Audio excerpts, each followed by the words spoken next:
The Pittsburgh Steelers lost to the Baltimore Ravens 28-14. This score really doesn't indicate the physical beating that the Pittsburgh Steelers took. This was a demoralizing loss physically and mentally. The highest paid defense in the NFL, the Pittsburgh Steelers, especially Patrick Queen and Dante Jackson, did not want anything to do with tackling Derrick Henry. I'm not referring to Minkah Fitzpatrick getting stiff-armed, even though it looked bad. Everybody's going to automatically point to that, but that's not what I'm talking about. When Derrick Henry went for his 44-yard touchdown run right in the heart of the Pittsburgh Steelers defense, there was Pittsburgh Steelers on that field that didn't want anything to do with tackling that man. Tonight was absolutely demoralizing for the Pittsburgh Steelers, for their culture, for their brand of football, for the style that they're known to play, a physical smash mouth play. Even when they lose, they come out and they play physical. You did not see that tonight.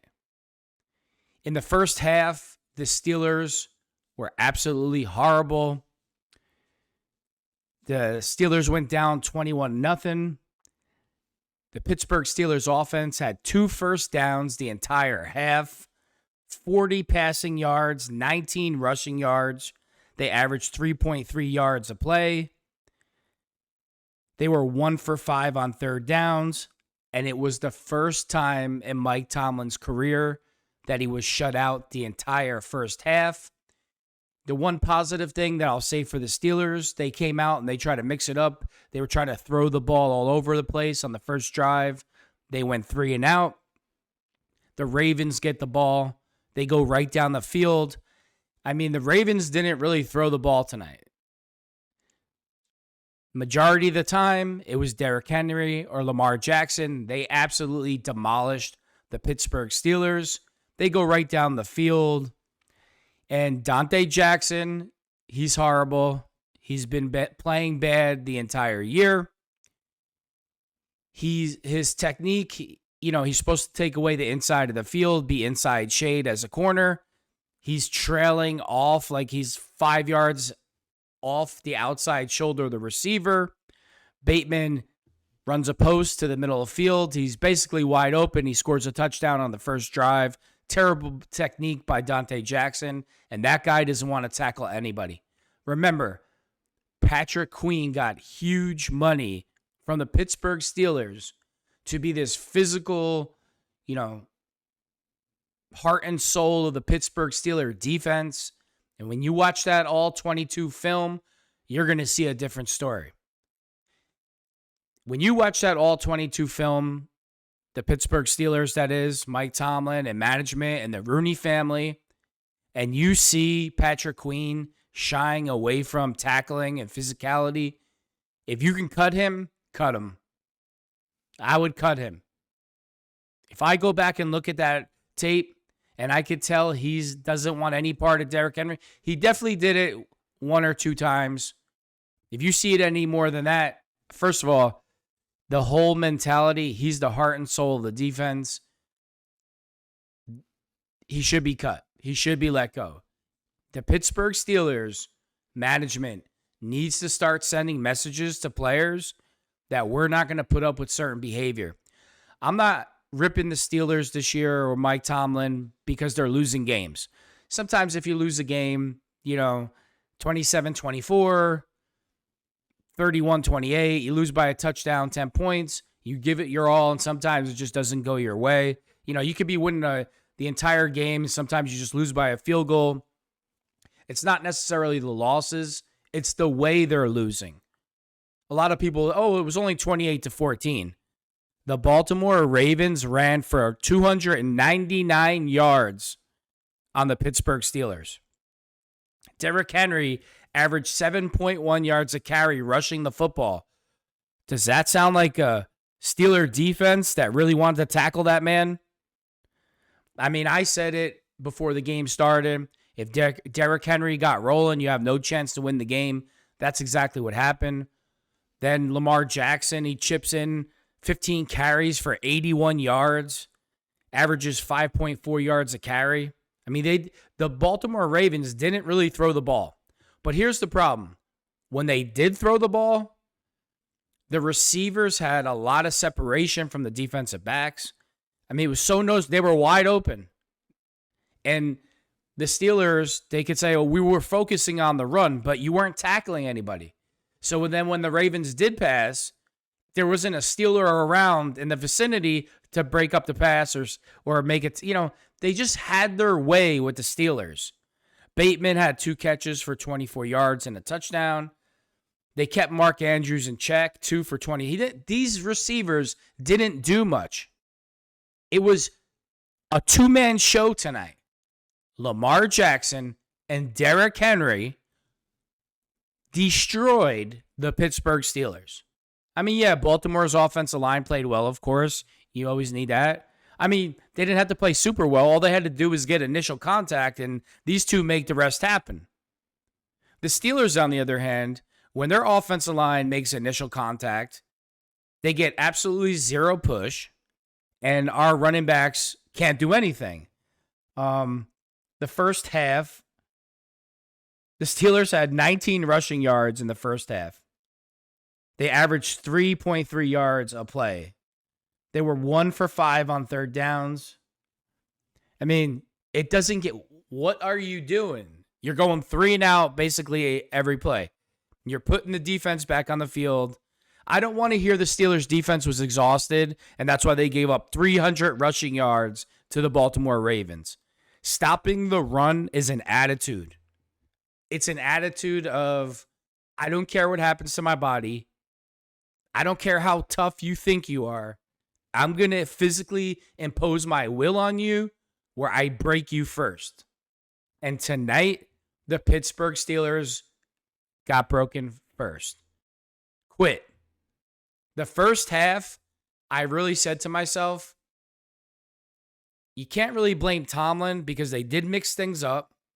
And I don't want to say you can't blame Tomlin. He went into this year, I don't want to confuse what I'm saying. He went into this year with Russell Wilson thinking that he could win late in the playoffs. So there's a lot to blame on Tomlin. But in the first half of this game, I thought to myself, the Pittsburgh Steelers are tuning out Tomlin's message. They're quitting on the coach. That's exactly the way that it looked tonight. They did switch things up. They came out throwing. They got some packages with Justin Fields. They try to open it up. They try to do things differently. But I feel the mentality of the team does not resonate with the message that Mike Tomlin is sending anymore. And you could see it in their body language. You could see it in their lack of physical play. Like, oh, I'm not going to put myself out there. We're going to lose anyway. I'm not getting hurt for these guys. Nobody else cares. Why should I? That's the way it comes across. As Mike Tomlin has lost the team and they quit on him. That's the way it looked in the first half. They get into the locker room. They're down 21-0 at halftime. And this game could have really got worse because the Steelers go 98 yards for a touchdown coming out of the gate. Wilson throws a 38-yard touchdown pass to Van Jefferson. And the Ravens get the ball back. And immediately, Derrick Henry goes 44 yards for a touchdown right in the heart and soul of the Pittsburgh Steelers defense. At one point in the first half, the Baltimore Ravens ran to the left side of the Steelers defense 13 times in a row. 13 times in a row. Doesn't get any worse than that. After the Ravens, Derrick Henry gets the 44-yard touchdown. Steelers strike back, and Russell Wilson throws a 36-yard touchdown pass to George Pickens. Obviously, you know that the Pittsburgh Steelers didn't score any points after that in the second half. I don't want to hear they played better in the second half. Well, they better do something. Russell Wilson finished the game. He was 20 for 29, 270 yards and 2 touchdowns. Don't let these numbers fool you. Russell Wilson is not the answer. I don't want to hear about Aaron Rodgers becoming a Pittsburgh Steeler or Kirk Cousins. Just stop. Please stop. The only name that I want to hear for the Pittsburgh Steelers bringing in to be their quarterback of the future is Sam Darnold. He has a rocket arm. Fine, he doesn't scramble the best, but I don't want a guy that's running around. Not everybody, the majority of players, 98% of them, are not durable like Lamar Jackson. I want a quarterback that can rocket that ball down the field 75 yards, no problem, and that man is Sam Darnold. If Mike Tomlin signs off on bringing Russell Wilson back for 2 years, $25 million a season, and the season fizzles out again like it did this year, Mike Tomlin needs to be fired. Because if you go into next season with Russell Wilson thinking you can win a Super Bowl, this whole thing falls on Tomlin because he thought Russell Wilson was going to be his guy this year. Anybody that thought that Russell Wilson was going to take, when the Steelers were 10-2 or 10-3, and, you know, racist Ryan Clark and all the ESPN woke nonsense that goes on there was claiming that the Pittsburgh Steelers are Super Bowl bound. I made a video saying don't believe the Russell Wilson hype. I felt that as the season went on, because he was older, that his arm would fade. That's exactly what happened. He doesn't have the legs anymore or the arm. He's old. It's over. It's time to bring in Sam Darnold. Najee Harris had 6 carries for 17 yards tonight. Jaylen Warren had 2 for 16. I mean, they caught some passes out of the backfield, a little more than usual. George Pickens, he had 5 catches for 87 yards and a touchdown. Van Jefferson, he had 2 catches for 37 yards and a touchdown. I mean, you see these offensive numbers. They're anemic. The Steelers did absolutely nothing on offense, like 0. And is that the offensive coordinator's fault? No. If you look at the Pittsburgh Steelers offense, if you're completely honest with yourself, there's not a player on there in a skill position that scares anybody. It's the most basic, talented offense probably in the entire league. There's not a guy. I love Pat Freiermuth. I love his attitude. I love his effort. He had a good season this year. Is he a big-time playmaker at tight end? He's probably their best offensive weapon. And even him, he doesn't put any fear into anybody. He's not a super explosive, big play threat. Now, a lot of people will say, well, that's because of the quarter. And that does play into it, the quarterback position. Calvin Austin. You know, Calvin Austin is a slot receiver. These other guys, they're Band-Aids for some of the problems that the Steelers have. I need a bona fide superstar on offense. Lamar Jackson is a superstar. Derrick Henry is a superstar. Their receiver that didn't play tonight with Flowers. The sizzle, the type of big playability that he has. I don't want to call him a superstar on that level, but he puts fear into a defense. The Pittsburgh Steelers on offense, they don't have one player that puts fear in a defense. I don't want to hear about George Pickens. He's so mentally weak and fragile. Yeah, defenses know about him, but they don't fear him whatsoever. If you watch the All-22 film on George Pickens, he'll run right into double coverage. He'll run right into the coverage. You know, if the coverage is playing back, he's supposed to squat down and cut the route short, turn around, catch the pass. He'd be wide open. He's so bad at route running that the majority of times he just runs right into the coverage and gets covered. If he just sat down and squatted on the route, he'd be open because they're playing him deep. He'd be open 80% of the time and catch a pass. But he's so undisciplined and doesn't take it serious preparation, he makes the same mistake every week. If you look at the Pittsburgh Steelers receivers too, it's not just Russell Wilson. They get no separation. And here's the issue. It's not like they're super slow. It's not like they're not athletic. They're in the NFL. They have to have athleticism. Calvin Austin is fast as hell. They're all fat. Everybody can run. So why is it that the Pittsburgh Steelers receivers get no separation, but everybody we play gets separation? But don't let this change the fact that the Pittsburgh Steelers offense doesn't have one superstar. You see what a superstar does. You see what Lamar Jackson did. You see what Derrick Henry does. You see what Josh Allen does. You see what Patrick Mahomes does. I can't stand Travis Kelce. But guess what? If you don't game plan to stop him and you let him run wild, he's a superstar. He's won the Kansas City Chiefs multiple Super Bowls because they have two superstars on offense that can destroy an entire defense. Who do the Pittsburgh Steelers have? Nobody.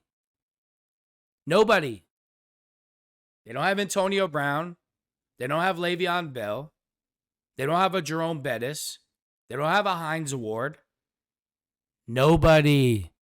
Zero. It's a below average offense. That tight end from Penn State, Tyler Warren, the guy that does it all, if he's available later, mid-draft pick, tight ends that you need to throw the ball to the middle of the field in the NFL. You need to control the middle of the field.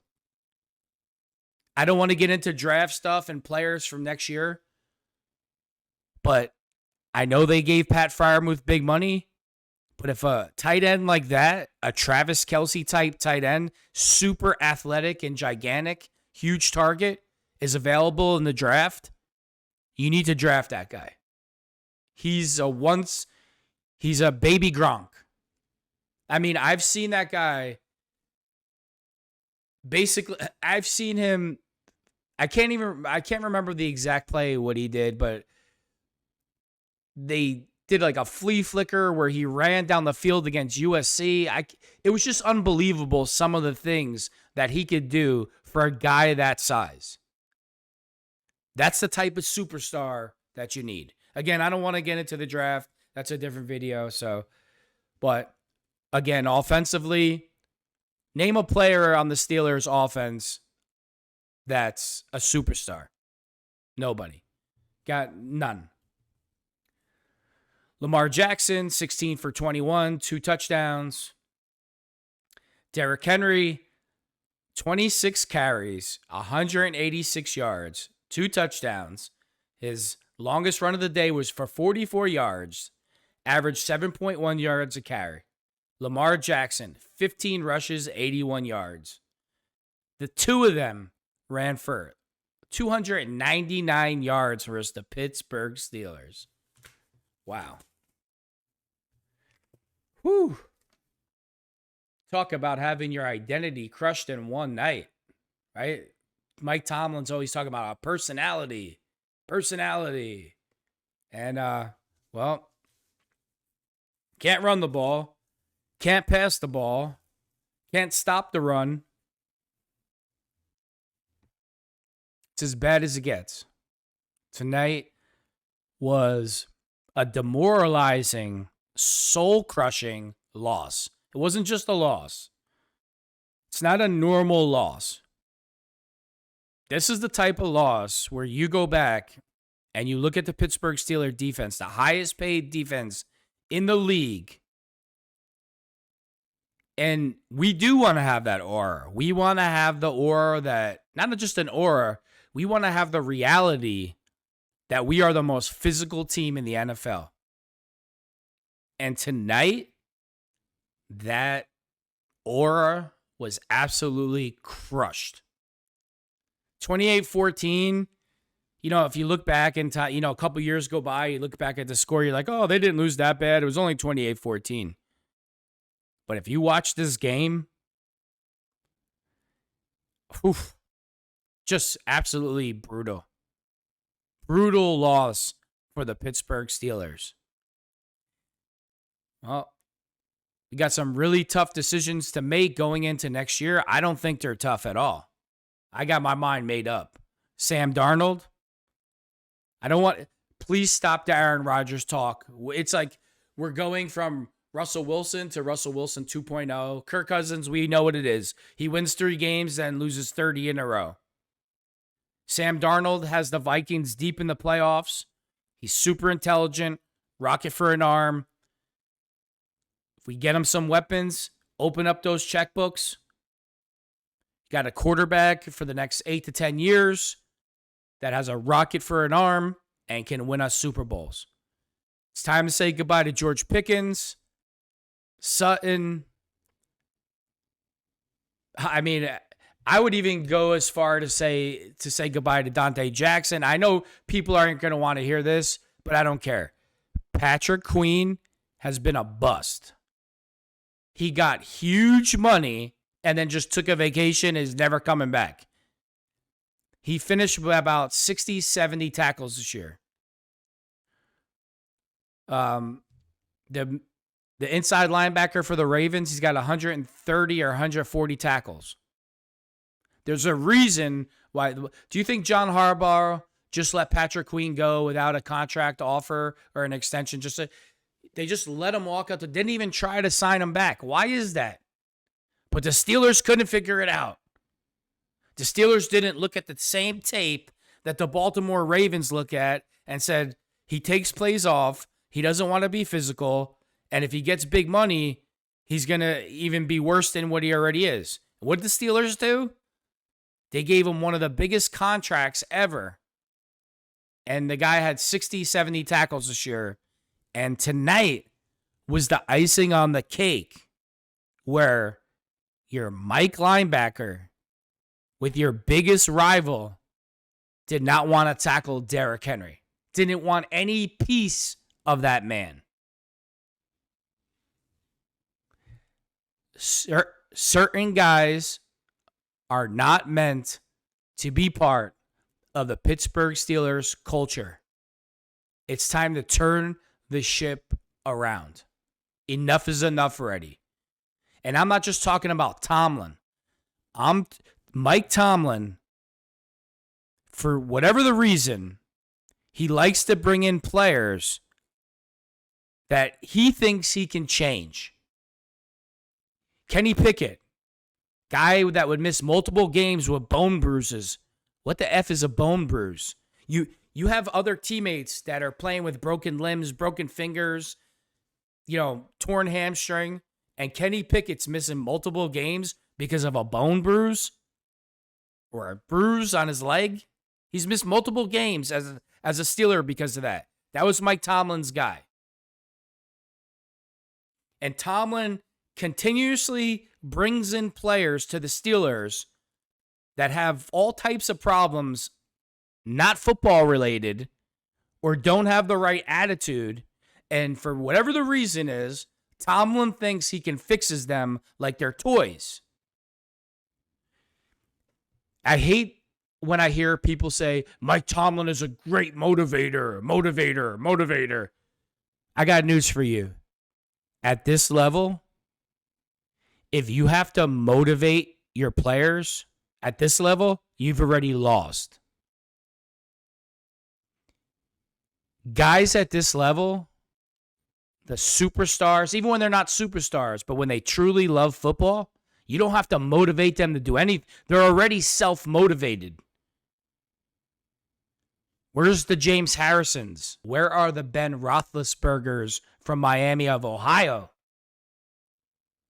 Where are these diamonds in the rough that the Steelers used to find?